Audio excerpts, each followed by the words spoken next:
You know those moments, those really tough choices where there's no easy answer and the stakes feel incredibly high? We've all been there.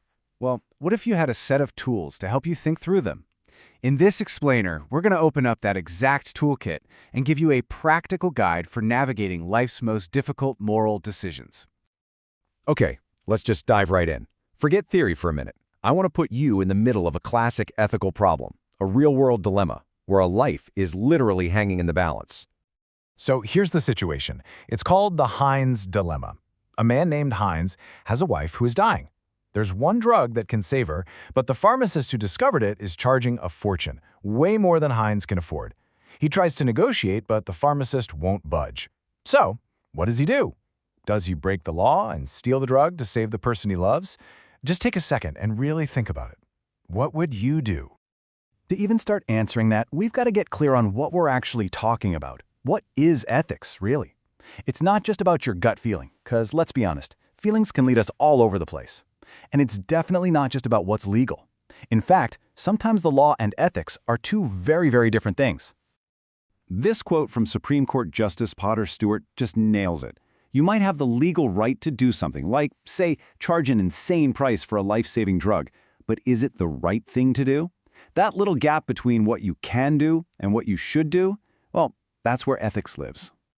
Think of it this way. The law, that's the floor. It's the absolute minimum standard of behavior we all agree to in a society. But ethics, that's the ceiling. It's the ideal we're all striving for. A perfect example is civil disobedience. Protesting an unjust law is often seen as a highly ethical act, even though, technically, you're breaking the law to do it. So, how do we figure out what that ceiling looks like? All right, let's grab the first tool for our toolkit. This is called the deontological approach. The easiest way to think about it, this is the rulebook method. Deontology is pretty black and white. It argues that certain actions are just inherently right or wrong, period.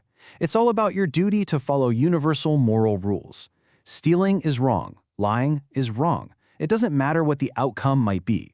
The only thing that matters is the action itself. If it breaks a fundamental rule, it's unethical. Simple as that. So, if we use our brand new rulebook tool to look at the Heinz dilemma, the answer is crystal clear. The universal rule is do not steal. That's it.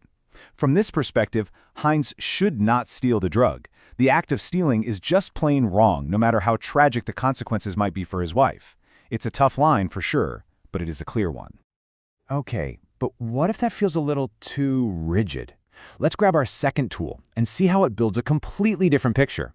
This one is called consequentialism, and it couldn't care less about the rulebook. It's all about the final score. For a consequentialist, an action is good if it leads to a good outcome. You've probably heard of the most famous version of this, utilitarianism, which is all about creating the greatest good for the greatest number. You're basically running the numbers, weighing the pros and cons, and choosing the path that creates the best possible result. Here, the ends can absolutely justify the means. And when we run the Heinz dilemma through this outcome calculator, wow, we get the exact opposite answer. The act of stealing? Irrelevant. What matters is the result. His wife lives or his wife dies. Saving a human life clearly creates more good in the world than protecting a pharmacist's property. So from this point of view, stealing the drug isn't just okay, it's the most ethical choice Heinz could possibly make. Now these two tools, the rulebook and the outcome calculator, they aren't just for philosophical thought experiments. They are incredibly powerful, practical frameworks we can use to understand the ethical challenges we face and see every single day. Seriously, think about it. When a whistleblower exposes corruption, are they breaking a rule about confidentiality? Or are they creating a better outcome for everyone else? When an engineer insists on using safer, more expensive parts, are they following a strict duty to protect life? Or are they calculating that preventing a disaster is the best long-term result? You see, these frameworks are playing out all around us. So here's the crucial point. Understanding these two approaches gives you this amazing toolkit. They let you take a tough problem, pull it apart, look at it from completely different angles, and then make a much more thoughtful choice. They're the real building blocks for creating your own reliable moral compass.